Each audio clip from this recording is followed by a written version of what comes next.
A compromise deal just days after talks came close to collapse. 194 countries pledged to triple global funding for adaptation, money urgently needed by countries facing rising sea levels, deadly heat, and worsening storms. But the target of roughly 120 billion a year is now delayed 5 years, pushing back to 2035.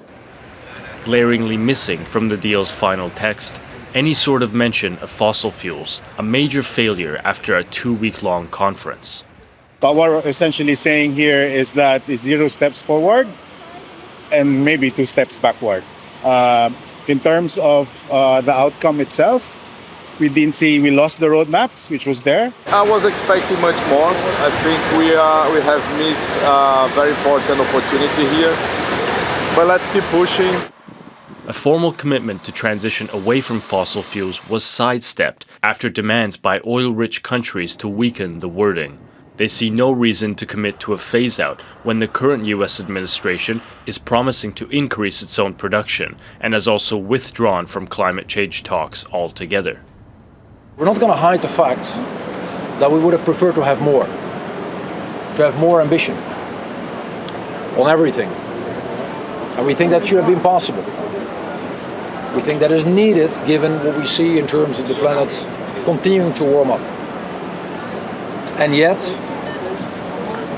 the world is what it is, the conference is what it is, and we do think that this, on balance, is clearly a step in the right direction. A similar dynamic played out on deforestation. No mention in the deal, despite COP30 being held in the heart of the Amazon.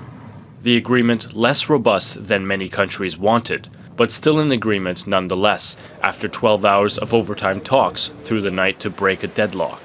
New commitments are to be delivered, though with caveats and delays. But for many, 2035 is far away, and intensifying climate impacts aren't waiting. Bedad Mehichi, Al Jazeera. Harjeet Singh is a climate activist and the founding director of Satat Sampada Climate Foundation. He explains why transitioning away from fossil fuels is proving so difficult. First of all, countries who are dependent on fossil fuels, particularly the oil-producing nations, they are resisting it for economic reasons. Then there are also countries who are dependent on fossil fuels for energy, for jobs. They are resisting it because they are not getting adequate support from developed countries. And I must also mention that developed countries who on one hand would talk about protecting the climate and people staying below 1.5 degrees Celsius have also been expanding fossil fuels. In fact, Australia, Canada, US, UK, Norway are all expanding fossil fuels and not setting the right example. So what we need is just transition. And I must also point us towards the new decision that is now going to be a new mechanism launched at the next COP. It has been agreed that it's going to be developed over the next 12 months, and we will see that mechanism. And we wanted that very clearly to make sure that no one is left behind. So we need to protect the interest of workers and communities who are dependent on fossil fuels or in other polluting sectors to get adequate support. So unless and until we have a mechanism and backed by finance and developed countries taking a lead, we will not be able to transition away from fossil fuels. We need mechanisms that are outside. We need leadership from Colombia. We need a fossil fuel treaty.